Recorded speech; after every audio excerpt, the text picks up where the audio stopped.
All right, we're going to get started.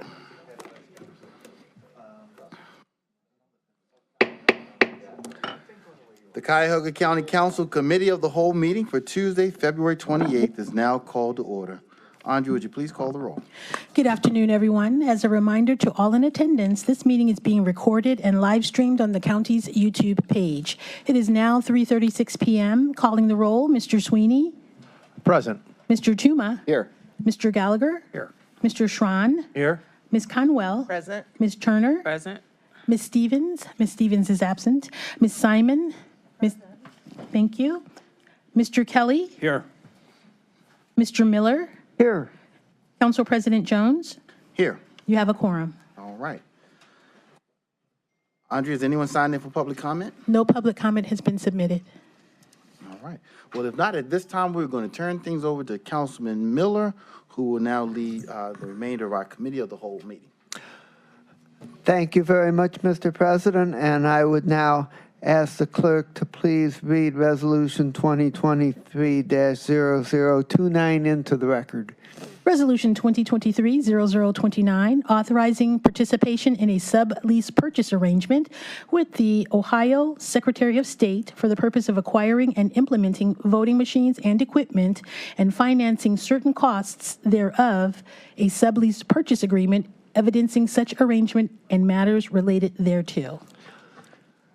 Thank you very much. That item is now before us, and we have Anthony Perlotti, Director of the Cuyahoga County Board of Elections, with us to make the presentation. Good afternoon, everyone. I am Tony Perlotti, Director at the Cuyahoga County Board of Elections, and I want to thank you for giving me the opportunity today to come and address this body regarding purchasing new voting equipment for the residents of Cuyahoga County. The Ohio Revised Code, when it comes to voting equipment, the Board of Elections, our board members are not able to purchase voting equipment. It's the governing body here, the council, that makes that purchase, and it's based off a recommendation that is made by the board members at the Board of Elections. What I was going to do today was I was going to try to briefly take you through our selection process. And not advancing. Well, through the selection process, our recommendation, I'll talk a little bit about costs and then next steps in this process. Okay. So voting equipment is something that you don't buy very often. It lasts several years, and so it is the biggest purchase that a Board of Election makes. And so for this, what we did is we assembled a team of internal employees from various facets of the agency to help take us through our process of coming up with a recommended vendor to go forward with. That included two of our board members, a Republican and a Democrat, myself and the Deputy Director, again, a Republican and a Democrat, so we made sure we had bipartisan representation, as well as we had key managers in the agency. So our IT manager, our compliance manager, people from our ballot department, which is where you create and tabulate the ballot, people from our logistics department, so getting things to and from the poll places, we took that into consideration, the poll worker department, and how do we train people on how to use this, as well as our electronic poll book coordinator.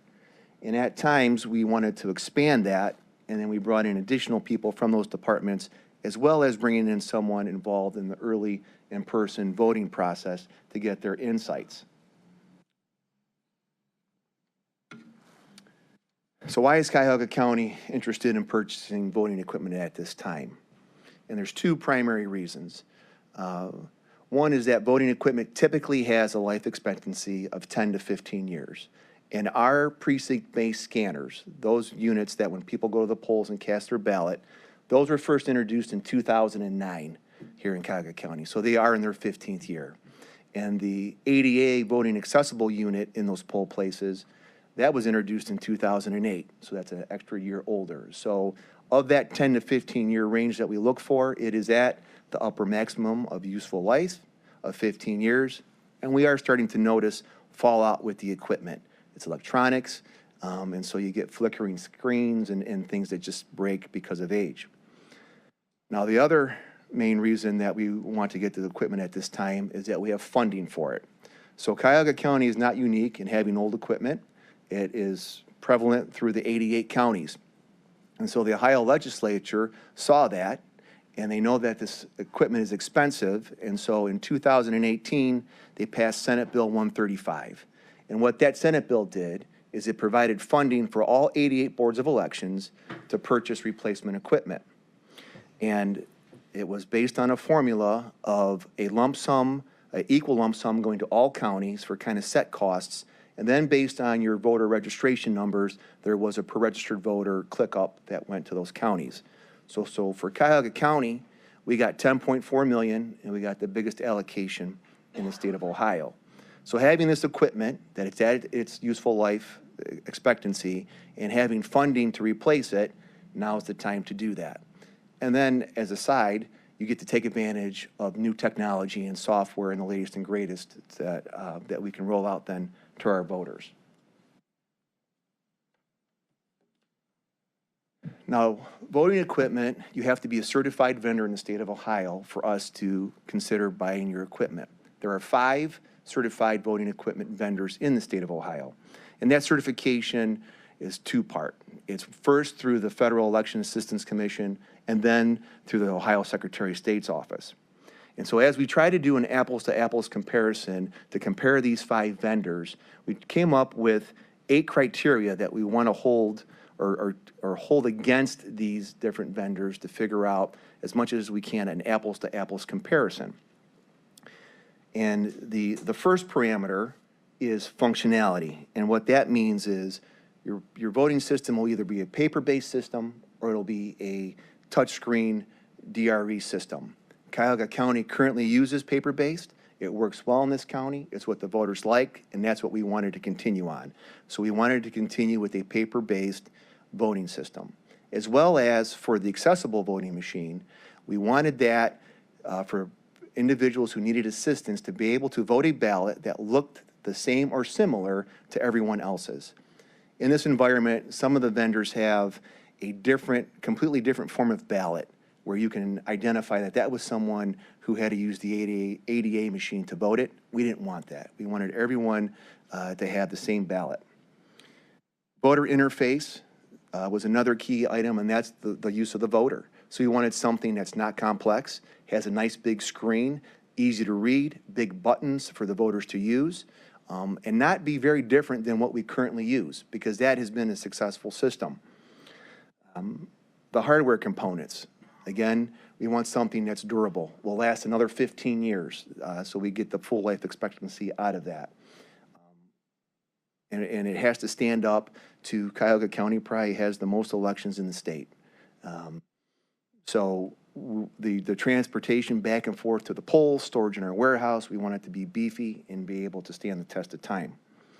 Software is key. That's the brains of the system. So you want something that is easy for our staff to use. The voters don't necessarily use that software, but our staff does. And the easier that is, the more accurate the tabulation is, the quicker we can turn things around, and the voters have benefits from our staff having the latest and greatest software. We also looked at pre and post election processes. Our pre-process is that the voter registration system, which is different than voting equipment, is kind of where an election starts.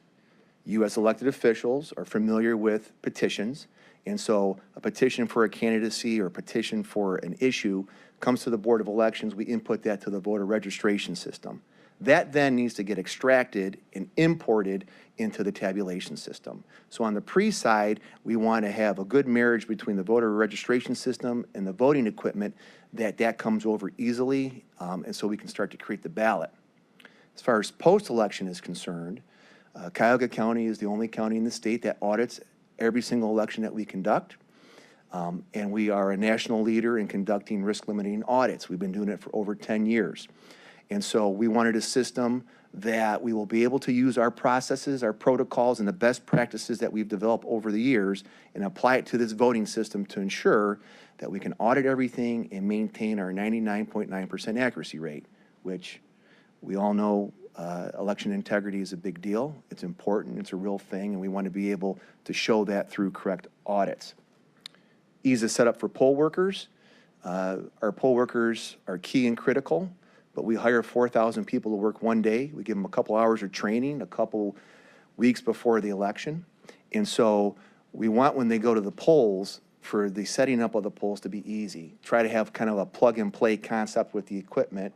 So really, to get to the minimum, plug something in the wall and it powers up and you're ready to go, instead of having all kinds of complex parts that you need to put together correctly. Customer service, it's important. One of the key things we look for in customer service is we want people who have representatives, a company who has people who actually live in Ohio.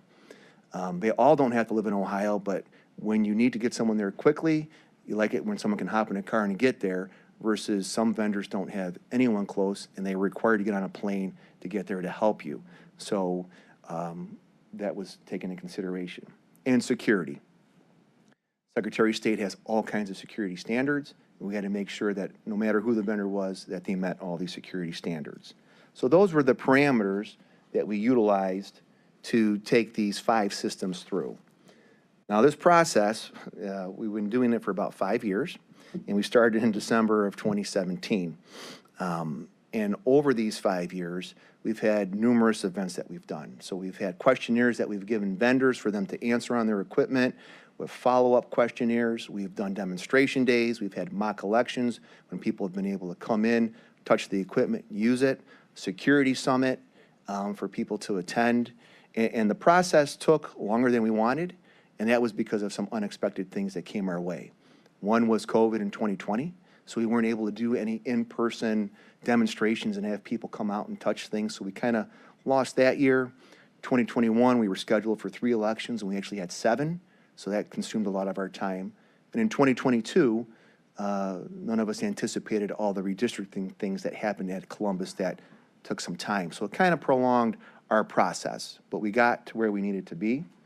And another key thing that we did is that we were the only county in the state that has had a specific ADA voter demonstration day, where we brought in individuals from various ADA organizations, had them use the equipment, because we wanted to make sure that they had the best voting experience that they could have with this equipment, as well as the individuals who don't need to use that equipment.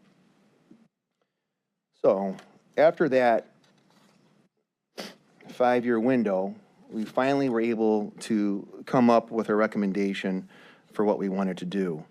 And Cuyahoga County, through our staff, our employees, our group, from feedback from the public, we feel that we've identified the vendor who can best adapt to the needs of Cuyahoga County, who will help us to continue to provide strong election administration to the residents of this county. And so that vendor is Clear Ballot Group.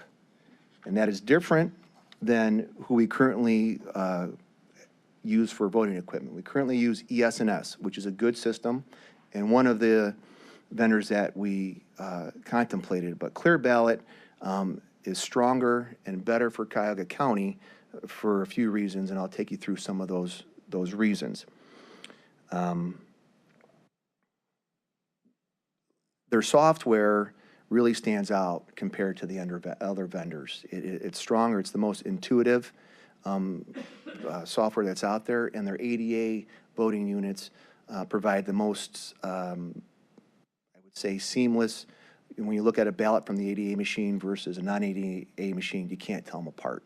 And that was important to the ADA community because they didn't want to be singled out. They want to, rightfully so, they want to be treated like everyone else and be able to have their ballot be confidential and not easily identifiable. So those things there were key and critical in our recommendation with Clear Ballot. Now, what I want to do is take you through the pieces of equipment that we're getting. I can get a little bit more in depth on why these are good pieces of equipment. So the first is our precinct-based scanner, and this is the ClearCast Go. And this is that scanner that anyone who goes to the polls on election day, they're putting their ballot through this. It is the plug-and-play equipment. It has one cord, a power cord that you plug into the wall, and it powers up the machine. So you take off the security seals if you're a poll worker, you pop open a lid, you plug it in, and it's ready to go. It has a nice big screen for the voter to utilize, so it's very clear. The buttons and the instructions are easy for them to use. It is durable. It looks like, if any of you have been to a concert and you've seen the roadie cases that they put their equipment in, that's what it's based off of. So it will stand the test of time, and it can take some knocking around and still be strong and good. It is about the same footprint as our current equipment, so we know for space purposes, it'll fit in the space that we have, so that will work. And when we get into situations where we don't have a countywide election, and we have equipment back at our election office, but we're also trying to process election night, we can stack some of this equipment, which the current equipment doesn't stack, and it gives us a little bit more floor space and flexibility to do what we need to do. Then you have the ADA ballot marking device, which is the clear access machine. The big difference with this machine is it's a self-contained unit. Our current unit, you have to have a table, put it on that, so the poll workers lift it up, it's heavy, and they get on the table and they go ahead and they utilize this. This doesn't require a table. It's a self-contained unit on its own wheels. All you have to do is plug it in the wall. Again, that ease of use, a plug-and-play methodology for the poll workers, that same durable case. And then the way this unit works is the individual will vote their ballot on a touch screen, and when it's all done, they'll press print. And in the bottom of the unit, it has a printer. And so it will print an actual ballot that will look the same as everyone else's. They'll take that ballot over to the other scanner, and they'll scan that ballot. And no one would be able to tell if it was from the ADA machine or the voter who didn't need that if their ballot looked the same. Again, this received very high marks from the ADA community. Then we have our high-speed scanners, and these are the scanners that we use to tabulate your vote-by-mail ballots. So these are commercial off-the-shelf, heavy-duty machines. What we currently use are proprietary machines. They cost a lot of money. Anytime you have to fix them, you have to have a technician come out to do that repair. With these machines, they have the same throughput. Being off the shelf, we are able to get parts more easily, such as wheels and belts and things that wear out on this type of equipment because of the high volume, and our staff can actually go ahead and make those repairs themselves. Also, we can network together all these scanners, which we can't do on our current system, which comes into play on election night when we're uploading results. It allows for a more seamless upload of our vote-by-mail ballots. Then you have the election management system, and that's the brains of the operation, the software. And there's really two sides to it. There's the design part and the count part. And this is really where this company sets itself apart. Clear Ballot started off as an election auditing company, and that's what their software was. And so they built upon that. So on the tabulation part of it, they were very good with that. And their system, you can actually take a ballot from any other vendor, put it through a scanner, and they'll be able to read that and tabulate that. So they started with that, and then they built onto the ballot creation part. So they kind of perfected one side and then moved on to the other. You can tell when you use their software that they are kind of started as a software company because just of the ease of use. The import from the voter registration system into it is very easy because of the way the software is created. It's browser-based, and they're the only system that's like that. And what that means is you can have the tabs across the top and the drop-downs, and you can click and have multiple things open at one time. So as you're dropping and dragging things to create a ballot, it's much more fluid than the other systems where you open a system, then you shut it, and then you bring something else over. It's key in any county, but it's really important in Cuyahoga County because we're one of 2 counties that have a bilingual ballot with English and Spanish. So it's more complex to do that, and they're able to more easily get the Spanish onto the ballot than these other vendors. Some of the other vendors have a English version and a Spanish version. This year we're able to marry that together and have it as it appears now, which is the preference for the Department of Justice. As well as because of the 2 languages and because we have so many chartered communities, our ballot tends to be longer with charter issues and that, so which means oftentimes we have a multi-page ballot. And that creates complexity when you're trying to lay out a ballot to be able to take data and have it roll from one page to the next. Their system facilitates that very nicely. So from an IT and a ballot creation tabulation, they definitely stood above and beyond the other vendors in that regard. And storage and transportation, I did talk about that. It's beefy stuff. You can stack it, so there's benefits with that. So Clear Ballot of the vendors, so we started with 5 vendors. We narrowed it down to 3 vendors, and then from 3, we ended up with Clear Ballot. They are one of the newer companies in the market, but they've been around since 2009. So they've been here for a good 14 years. And they started as an auditing company. So they started with that, then they expanded to vote by mail processing. So then that brought in their ballot creation. So they had tabulation, the ballot creation, and then they expanded to precinct based. So they were very incremental in what they did. They didn't rush too fast in any of these areas, which allowed them to become leaders in each of those areas as they did that. They do have 67 full-time employees, of which 6 of them are based here in Ohio. And again, that's important. So when we need service, they're able to get to us quickly to provide that service in the event a system goes down or we just need additional training, whatever it may be.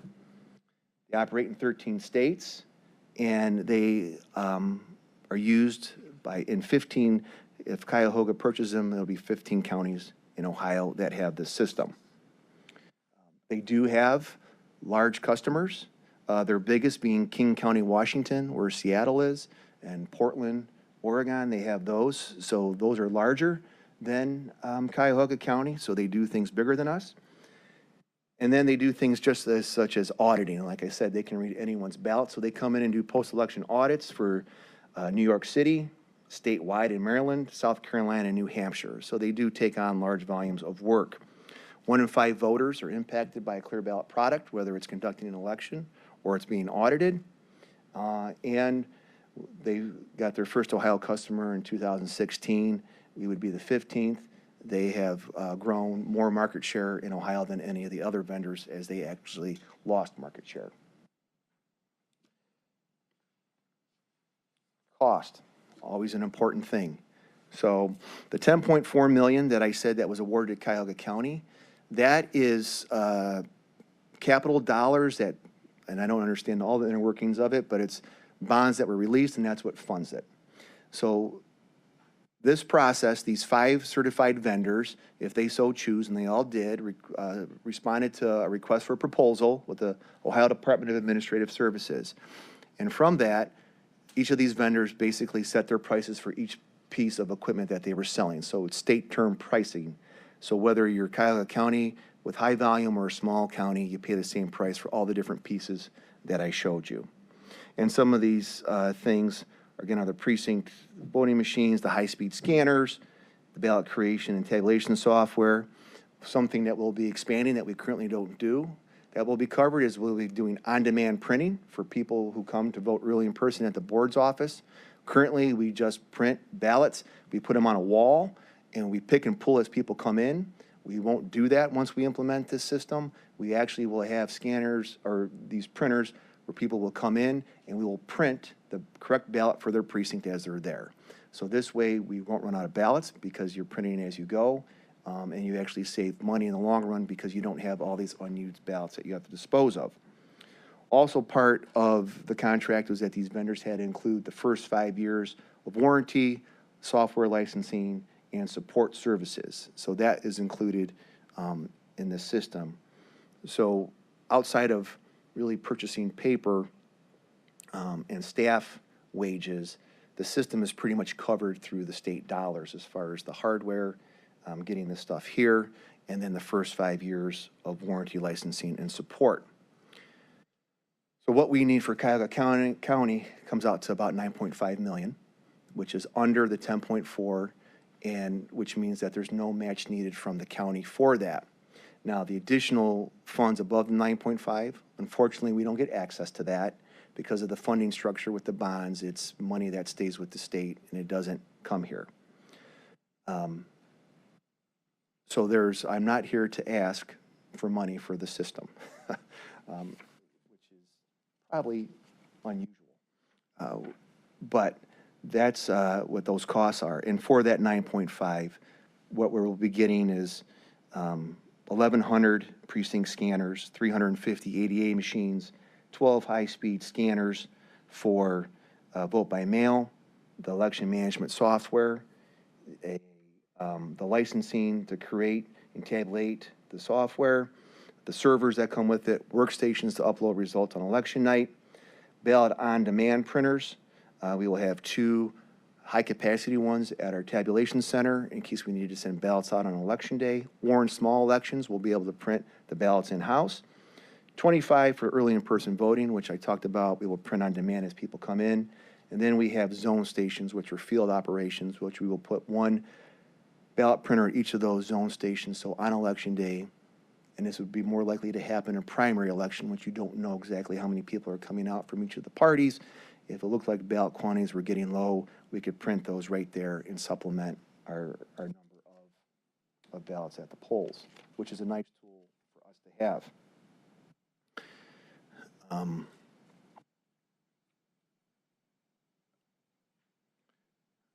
So what happens next in the process is, as I started, the Board of Elections is not able to purchase voting equipment. It's this body.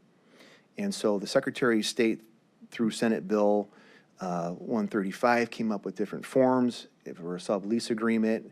And so all 88 counties use these forms in a resolution. And so that resolution, the sublease agreement, it has been presented to this body, as well as a contract that we have. What we worked with is the prosecutor's office is our attorney, and because voting equipment, you don't purchase it very often, and it's a specialty item, the prosecutor's office went out and acquired the services of an attorney named Dan McMullen with Caulfield Law Firm. He is a software expert, and he's been involved in election equipment with Cuyahoga County previously. So he came on, helped us negotiate this contract, where we made a lot of gains with the company. Part of this process is that the vendor gives you the first version of the contract, which you can imagine is very vendor-friendly, and through back and forth negotiations, we were able to get a good, strong contract for Cuyahoga County. We are the only county who was able to get a perpetual license for the software in the state, and that's through the work of the prosecutor's office and Mr. McMullen. And as well as while the first 5 years of warranty, licensing, and servicing is included, warranty and service for beyond, we were able to lock in a price for year 6 with a 3% inflator for all years as long as we have the equipment. So we're able to take advantage of that now and lock that in. Those are things that sometime in the future I will come back and say, you know, we will need to fund the maintenance and support ongoing, but it's something that you do currently with our ES&S product. We pay about $500,000 a year, and that's what we're paying today. In year 6, we'll be paying about that. So it kind of will be at today's price, even though 5 years will have passed, and then it'll go 3% beyond that. So that was a success through that process. The vendor gets no money right now. So what happens is we go through this process, we get a signed contract, the vendor delivers the equipment to our offices, then my staff goes through and we conduct what's called user acceptance testing. There's 3 versions of that. So we do a physical review of all the equipment to make sure that locks and hinges and wheels and all that works. Then we go on to the next phase, which is actually testing the software on the equipment. So we create a test deck of ballots. They're pre-voted ballots that we feed through. So we run it as if it's an election. Then we upload those results. And as long as they match, we know that that software is working. And then we'll conclude with a load test. And what the load test is we'll replicate election night. We'll take 1,000 sticks and we'll start at 0 and we'll just have 4 people sit there and upload those sticks in a continuous manner to make sure that it doesn't blow up the system. Once we get through all of that, then, and it's successful, then I tell the Secretary of State that Clear Ballot, their equipment has successfully completed user acceptance testing, and it's at that point in time, then the Secretary of State will transfer funds from his budget through the capital dollars to Clear Ballot, and not until that happens. So if equipment falls out during acceptance testing, we tell the vendor they need to replace that. And until we get 100% of what we want that works 100% correctly, they don't get any funding. So there's motivation for them to work with us to make that happen quickly, especially since the funding does expire June 30th of 2023. So then, as far as first use of this equipment, we won't use this equipment in May. We'll use what we currently have. We're already down the path of creating that ballot, proofing it. But September 12th, we'll have a small municipal primary, and the goal is to use this equipment for the first time in that election. And then, so that will give us experience with this system in that non-countywide election, which then we will roll countywide for the first time in November of '23. So that are the main points I wanted to present to you, and would gladly take any questions that you may have. So thank you very much, Director, for that presentation. And I'm now going to ask my colleagues who has questions. And I saw Ms. Conwell first, followed by Sweeney. Thank you. Through the chair to Mr. Perletti, I had a few.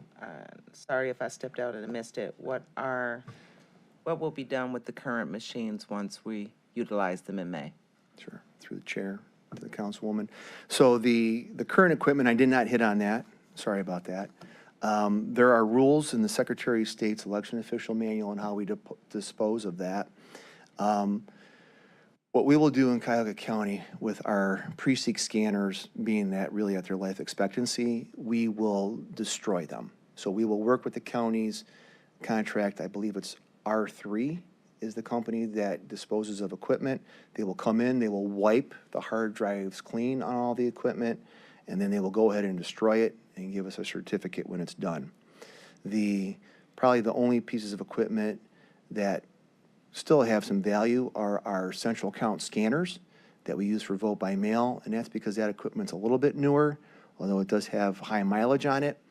We are able to donate those to other boards in the state of Ohio. So I believe then for that equipment, we would reach out to some of our friends at other boards who have that system and see if they would want those units. My follow-up question would be, through the chair, does the equipment that will be possibly purchased on this, does it replace the current equipment that we have? Is it match to match? Yeah, so you can only use one system per an election. So once we get through this user acceptance testing, and so we know that the system works, and we want to get that completed by May, then we will conduct May with our current system. And then once we certify the elections, I would think in June, we would destroy everything, and then this system would fully replace what we currently use. As far as pieces, it's pretty close to the same number of pieces. There's actually a few less, and that's because when we purchased the stuff we have now in 2009, we probably had about 300 more precincts. So we're smaller in that regard, so we don't need as much. But it is enough to execute the election. It's enough to have backup equipment in case it falls out on election day, as well as have sufficient equipment to take into the training environment that would be separate, that you wouldn't have to have ready for deployment on election day. However, you could turn that equipment around if you had to. Councilman Sweeney. Thank you, Mr. Chairman, and welcome. Thank you for the very detailed presentation. And just a reflection how much of a comfort level we have with you leading the Board of Elections and just the way you handle yourself. I don't think anybody questions anything. Is anybody here from Clear Ballot? I did not ask anyone to attend. Yeah, I thought I saw some people I didn't recognize back there. With the ballot boxes at the end, is that a thing of the past now? When you put them down in all the poll work, all the voting locations, as I put them in the, drive them downtown and put them there. I'm just curious on how that's going to work. So that, through the chair, the councilman, so those processes will stay similar in that When the polls close at the end of the night, our poll workers will go through and they will pack up all those materials into canvas bags that we seal and secure.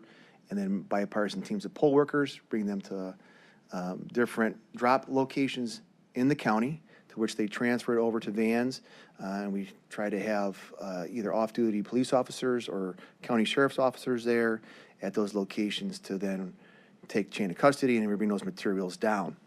So that process will stay the same with this equipment. And the difference will be is when it gets downtown, we'll upload the sticks. That'll be in the same manner, the memory sticks, as we do now. But the vote by mail, the way that gets uploaded into the system should be a little bit more seamless, which will be good. And really, the voters won't notice a difference. The ballot will look pretty much the same. The machine looks pretty much the same.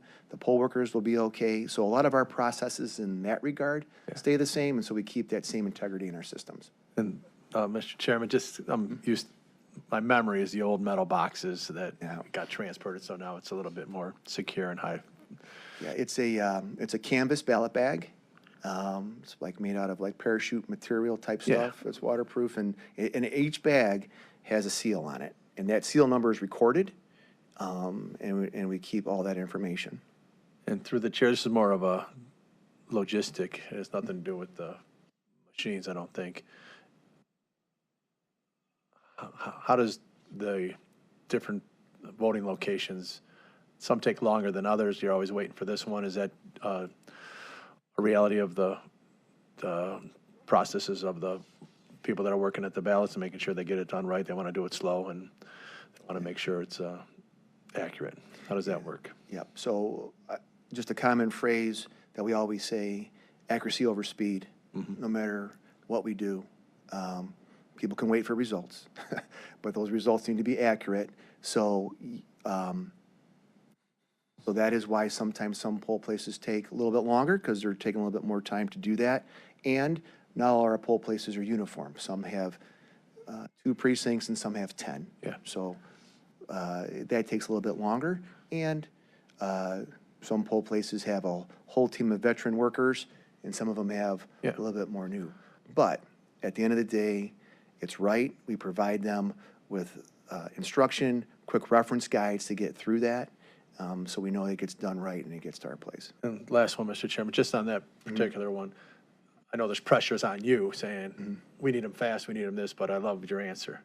It's accurate instead of fast, and you're pushing that away. Yeah. With Clear Ballot, is there a warranty, or is it 5 years they come in and then we have to pay an extra contract? How does that work? Yeah, so. Through the chair. Sure. So for this initial purpose, or this purchase in the 9.5 million, the first 5 years of warranty are included for the different pieces that we have. So if something breaks, falls out, they go ahead and they replace that for us. Cuyahoga County, we require that they come on site and fix all our equipment. Most of the time, the vendors want people to send stuff out. We don't send anything out unless it's absolute last, because we want custody all the time. But if you want to do business with us, that's a condition. So that happens for the first 5 years, and that's all inclusive in our price. As far as support, it includes an annual preventative maintenance on the equipment, which they go through, they clean, calibrate, do all those things, and then they make repairs. Years 6 and beyond, that's where we will pay as a county, as long as this body funds me at that point for the annual maintenance fee and warranty. So again, as things age and they fall out, we get replacement parts, we get replacement equipment, so we always are able to execute the election. Thank you, Mr. Chairman, and once again, thank you for all your efforts. Councilman Kelly. Thank you, Mr. Chairman. Just so I understand, that 10.4 million, that's all there, right? Nothing's been used prior to this? Through the chair to the councilman. Yes, that is correct. That 10.4, we haven't spent any of that. And so we will spend 9.5 of it, and the remaining 900,000. We could just start buying stuff, but then you have to license it and you have to store it. So we're making the best business decision, but all that money is there. It's available for us. And And again, and once user acceptance testing that we deem is correct, complete, and accurate, then they get their money. How long will it take to get these units if they're purchased? So the vendor is, they have all the equipment manufactured, and they are anxious and excited to get the equipment here. So they actually have started to bring some of the equipment here with the understanding that we do not have a signed contract, and that they take the risk that if we don't have a signed contract, then they have to come pick it up. But they want to get it out of their warehouse, and they have confidence that this body will find their equipment to be good and be supportive of it, since we are supportive of it. And so we'll have all that. So we should have all the equipment delivered to us by the end of March, and then we should be able to do all the testing that we need to by the end of April. Councilwoman Turner is next, followed by Schron. Through the chair, congratulations, Director Pilati and your team. Just want to say that I'm so proud to see this project finally come to fruition. I know you put a lot of work into it. It's been a multi-year strategic plan, and so congratulations on finally getting to this point. Knowing how delicate and complicated the facilitation of democracy can be, just want to thank you and everybody for all that you do to make elections fair and transparent in Cuyahoga County. Will any of these changes affect your current vote-by-mail processes? That's one question. Also, what communication strategies, outreach strategies will you utilize to communicate to the general public these changes? And we know that our older citizens, the silent generation boomers, they vote in high numbers. What are we doing to make them feel confident about these changes? I don't think we'll have too many problems with the millennials and, you know, some of the Gen X, my generation, but what will your organization do to instill confidence in this process moving forward? Thank you. Through Chair to Ms. Turner. As far as the vote by mail process, for a voter, that stays the same. The changes to that actually are with the law changes that came out recently this year with changes in forms. As far as our processing of it, we will be using these networked commercial off-the-shelf scanners instead of the proprietary machines that we have. But we will be able to have same processing speed, so we'll be able to get through that. We will have to figure out and change some of our internal processes on how we operate that those systems, but really that it's all internal, not external, as far as that's concerned, for that piece of it. As far as the actual ballot itself and the precinct scanners, we do plan to go out into the community. We like to utilize our libraries, bring equipment out, have open houses, people come in, they touch it, they see it, and do something down at our office, but we want to try to go out and bring this stuff out into the community so we have a better interaction with people. And so it is different, but we'll be doing that in March, for example, not with the new voting equipment, because we don't want to talk about the new voting equipment with the public at this point. We don't want to confuse them. We want them to, everything is the same for them with that, but we're doing that with some of these law changes with the photo ID and all those types of things. So as we get later in the year, we'll continue to do that, but then we'll bring voting equipment into it. And the main story to them is, for them, it's more of the same. It's still paper, you're still filling in an oval, you do what you do, and we can show them, touch them, have them touch that, and then hopefully through that education from ourselves, working with the two county political parties, getting them saying the same things, as well as we have like Northern Ohio Voting Associates who want to help us, NOVA, do some things, and All Voting is Local. We'll do some of those. Social media. I'll get on the TV and the radio and do those things that we typically do. But the good thing with this system is it's really, they won't notice a lot of change, but that's what we want to say. It's the same. It's really the same. It's paper. Just go there, fill in the oval, and we'll take them through the process. Thank you, Chairman. Councilman Tron. Thank you, Mr. Chairman. One of the questions I have in regards to print on demand, this is only on a limited basis on election day that we're doing print by demand?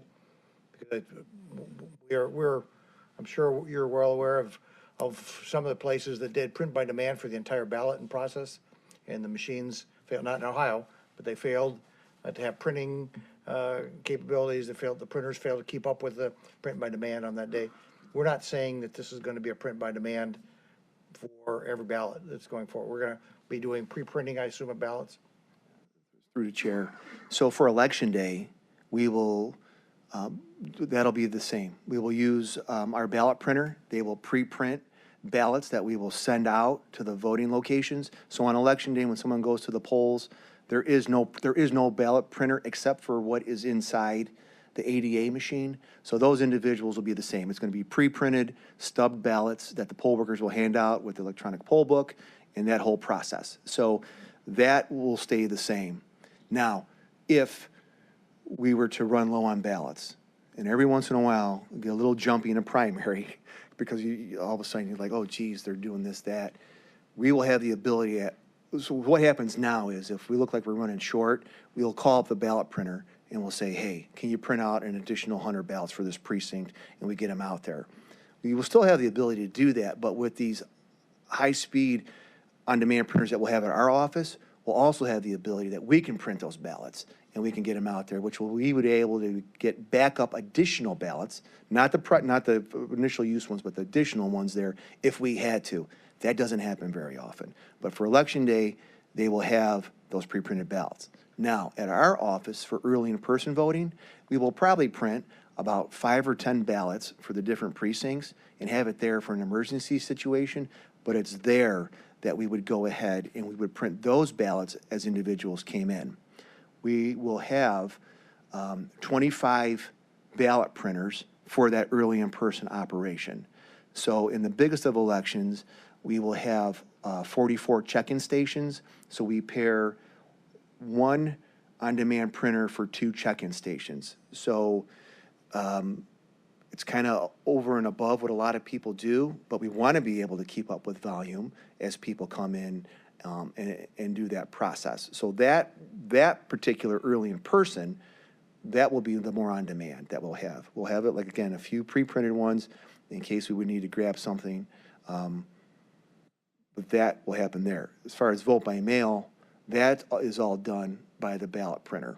So we send a daily file, they print the ballots that are needed in that file, and they take care of all of that. So as far as running out, not on vote by mail, not on election day because they're not going to be printing them out there at the polls. It would be early in person, but we've purchased ample to keep up with the demand. And if we saw that we couldn't, we could always print more to put on the wall for the pull and pick to complement or supplement the on-demand printer. So that the early voting is where, if you have a heavy demand, you are going to be relying on the print ballot on demand 25 machines. Yes. And do we know what the capacity is of these machines to keep up if we got swamped with hot ballot issue that causes a lot of people to pre-vote that would want to show up early in demand? So the printing of the ballot is as fast as the person going over to a laptop, selecting that precinct, hitting print, and the machine fires up and it prints it out. So it comes out pretty quick. By the time they grab that, they go back. I mean, we don't anticipate. So as far as it can print high volume, as long as we have paper stock. And you're only printing one at a time because you don't know, you're printing as to whatever precinct that person happens to be in. And we anticipate, and that's why we went with 25, because we think that that can get it done. Vendors were saying we only needed to, we could go 4 check-in stations per printer, but we're going 2 because we want to have an abundance of caution. We want to be able to handle the volume because we know what we get. Again, if we see all of a sudden, or we find out that one precinct is just coming down in droves, we can continue to print those on demand, but the high demand printer, the 2 that we'll have at our tabulation center, we can say, hey, print us off 50 of this precinct, drive them over. That can be done within 15 minutes, and we can have then a stack of ballots on the wall that we can pull from. So we have different options to accommodate different variables that might be presented to us. And so I can only assume that that's where you're going to be putting a heavy amount of training in. If this is a new concept for those folks who are going to be running those 25 machines, if there's a glitch, that's where it's going to take place. Yeah. At that point right there. It would seem to me. It's It's going to be a glitch, but. Yeah, no, but I don't necessarily disagree because at the poll place, it's pretty much the same operation for the poll workers, but that is definitely new and unique, the on-demand printing. And not that our poll workers are great, but the people who work at our early in-person voting center, those are more longer-term temporary employees who, they have the ability to do more practice. They're coming in before early in-person voting starts, and they can play around with it more and really get versed with it before the first voter comes in, versus a poll worker on election day, they don't have that same opportunity. So we will, I mean, in the first November, we probably won't have, we will have more printers than stations. So we won't need all 44 stations for that, but we will probably have more printers ready to go. So in case what we're projecting isn't correct, we're able to keep up with that. So you can almost go with a 1-to-1 in that smaller one. And then ultimately, by November of '24, when we get to the presidential general, we should have it down to a science. And by then, we'll know, guess what? Printing 5 to have on the wall is not enough in an emergency situation. You know, print 50 or whatever it is, so we can make those adjustments as we go through with this. But to your initial thing, we definitely will spend more time training those staff early in person on how to do this because it is new, and we have the opportunity to do that because they're long-term temps who are working for us for a month to try to work out whatever kinks might happen, because life will happen. Yeah, it's going to, I mean. Yep. We know that that's where errors take place and they got to anticipate. And I assume you're going to have then the need for maintenance and service and mechanical people in the background because now you've introduced machine failure that potentially could be happening that's going to be critical to the success of that election day. So we don't want to make the news.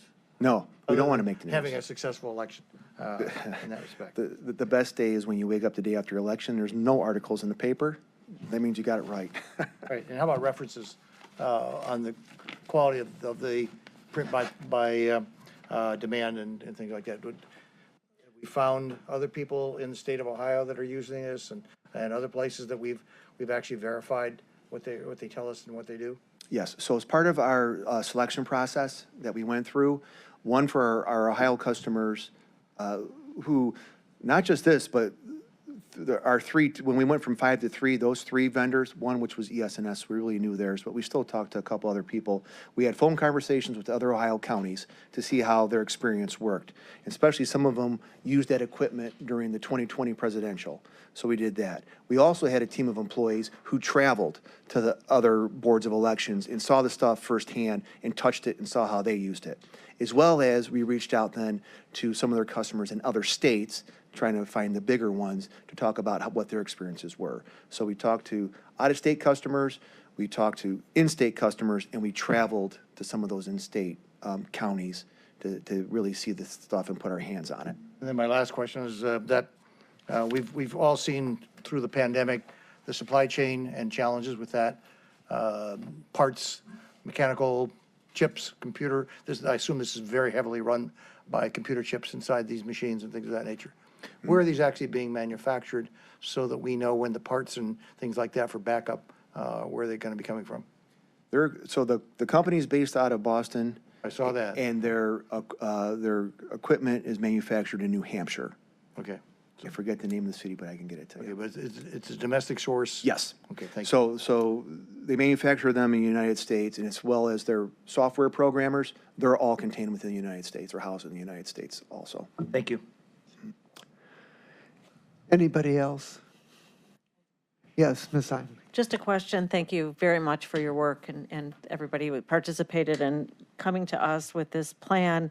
Changes to the forms, this is a little off topic, that you anticipate vote by mail. My colleague asked about vote by mail. How are these forms now going to change because of the law that passed?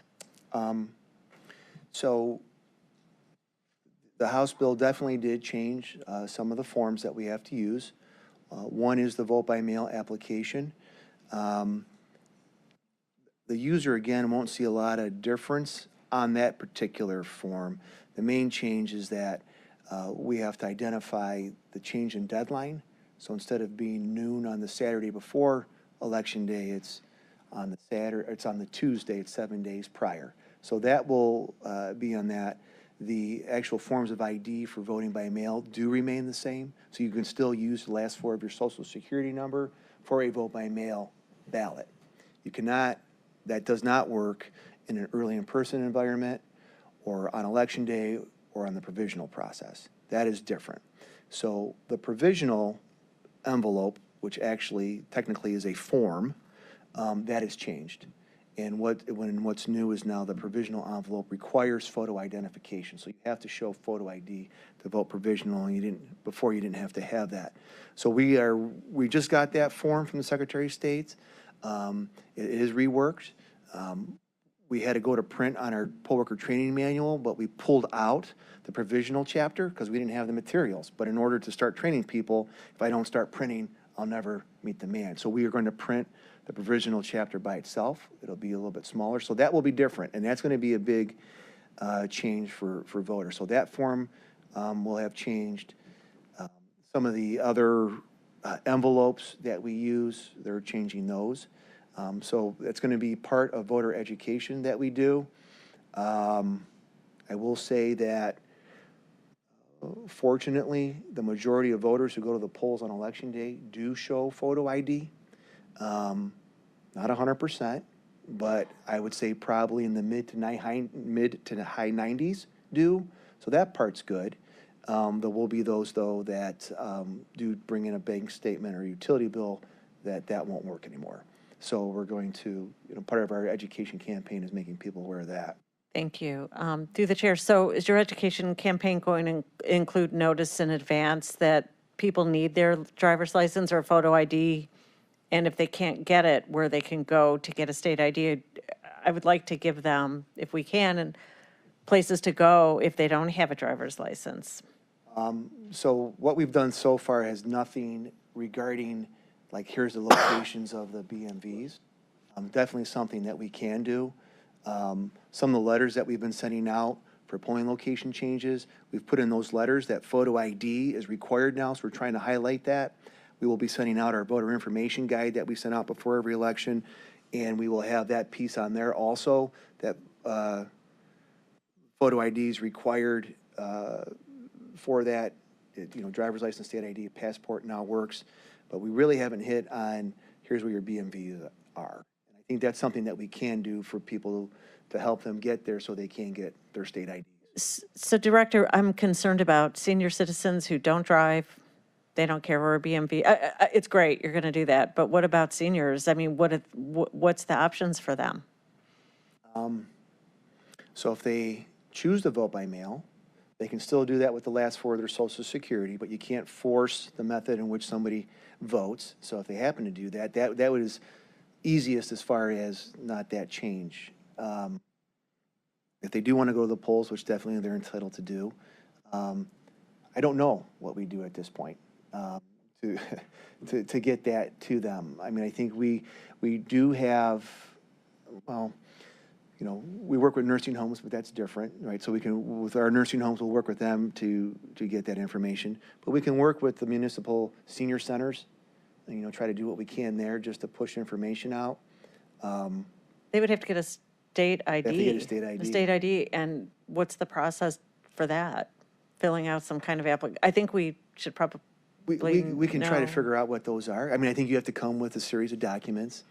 I'm not sure. I'm going to assume probably like a birth certificate and all those types of things. But we can try to get some of that information. We can put it on our website, although that may not always be the easiest thing for some of the senior citizens. But that's one place where we can put information, especially if they have family members who help them. And we'll just, again, try to work to try to get information out. We've had some initial conversations with Mary Louise Madigan here, you know, in the county executives area to utilize that resource to help us with a coordinated effort. And again, working with the political parties and what we can just try to push things out. May is not a countywide election, 300 precincts. So we'll definitely learn some lessons from that as far as what kind of experience do we have with people not having the right IDs, and what can we do better to try to figure some of that out before we get to the first countywide in November. We'll have another stab at it in September. Again, that'll be a smaller one, but it's just something that we got to figure out. And we're still getting some of the forms updated by the Secretary of State, so we don't even have all the updated versions. At this point, I think we have enough to execute the election, like some of those key ones, and then we can figure out how to train them and work them. But there you go. Thank you. So, Councilman Tron. Yes, based on what I thought I heard you say to Councilwoman Simon, did you say passports are now going to be good? Yes. Does that mean that government IDs also? Because passport doesn't have your address on it, which I thought was always the objection. Seems like the objective has changed. Okay. Is that that what they're looking for is the picture and name. Hey, is that you? Is that picture of you, and is this your name? The address seems to not have been, that's not as important as it was before, because you're absolutely correct. Passports didn't have the address, and that's why it wasn't. They still don't. Right, and that's why you couldn't use it, because you had to have that license, you needed to have that. That's not the case anymore. So Ohio driver's license, Ohio state ID, a passport, and a state or federal issued military ID also will provide the purpose. But like, if the county, and I believe the county does produce like veteran IDs, those don't qualify under the current bill, so it's got to be at that higher level. So they're looking for to match up the picture and the name. And so that is new, the passports, because we've always said, a passport can get you into another country, but it can't get you into a poll place. Well, that's changed now. It can get you into that poll place. So that is also something that we're pushing out for individuals. Well, thank goodness, because you also answered my next question. As a retired military, I've been rejected at the polling places time after time because my military, officially granted by the United States Department of Defense, was not acceptable as an ID. And so I'm glad that you're telling me that I can now show my retired military ID as a valid ID. Thank you. Yep. So, Director, am I correct that, I know in the past sometimes the board or the county has had to pay for some ancillary equipment. Are we correct that in this case the state is paying for all of it? So all the items that I showed today, the state is paying for all of that. I will say that last year, towards the end of the year, we did ask for an additional appropriation to buy some new supply bags and some new carts to transport all of that. Not, so that was different, and that was something just because the stuff we have is extremely dated. It goes back to the DRE days. So that funding, and I appreciate that, and we've used that to purchase those. But for what I'm showing today and what we actually need to execute the election, it's all contained within the funding, the 9.5 million number that we presented to you. And I would like to echo what others have said, that that you and the Cuyahoga County Board of Elections have a very fine reputation. You've run excellent elections under sometimes difficult circumstances, and other places around the country have been in the news on election day, not in a good way, but in Cuyahoga County, that has been rare. And so I commend you for that as well. Councilman Sweeney. Thank you, Mr. Chairman. Just a thought that came in, and the long lines that are going around. Is this going to be a little more efficient way of voting at the Board of Elections headquarters? I think that the on-demand printing should make it more efficient, in that, you know, in theory, you're able to, like now, you come, you check in, and someone's got to leave, and they got to go back, and they got to find it on a wall and grab it for you. So now, you know, the thought is, they go right to a laptop that's right behind them, hit it, and get it printed and get it to you faster. So you should be, that check-in process should be faster for the voters to get them into the voting booth. And then the scanning process should be the same. And it's just, when you see the long line, it's exciting because so many people are voting, but sometimes people get frustrated. So I think we can meet both of those criteria. Thank you, Mr. Chairman. Mr. Chairman, Yes. might I add one final thought?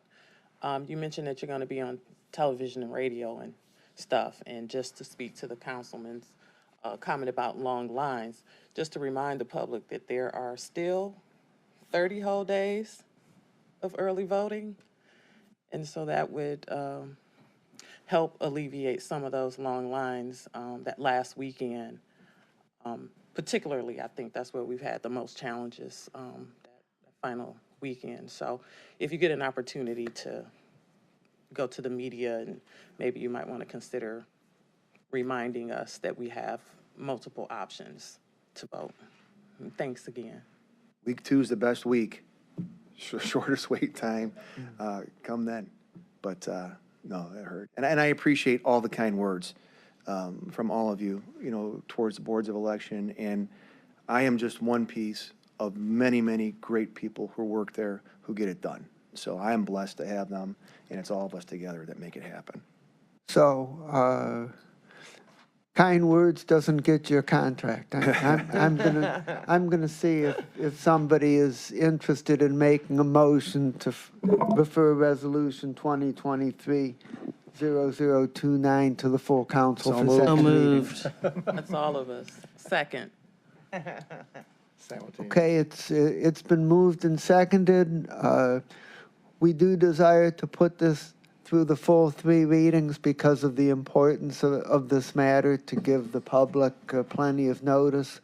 But it is on the agenda for tonight's council meeting for the second reading, pending approval by this committee today.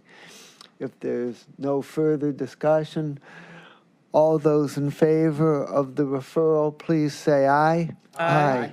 Any opposed, say no. The ayes have it. It is so recommended. Mr. President, thank you for the opportunity to lead this session, and I turn the meeting back over to you. All right, thank you, Councilman Miller. Council President, I would like the record to reflect that Ms. Stevens is in attendance. All right. Thank you. All right, at this time, is there any miscellaneous business? If not, our meeting is adjourned. We will reconvene at 5 p.m. for our regular county council meeting.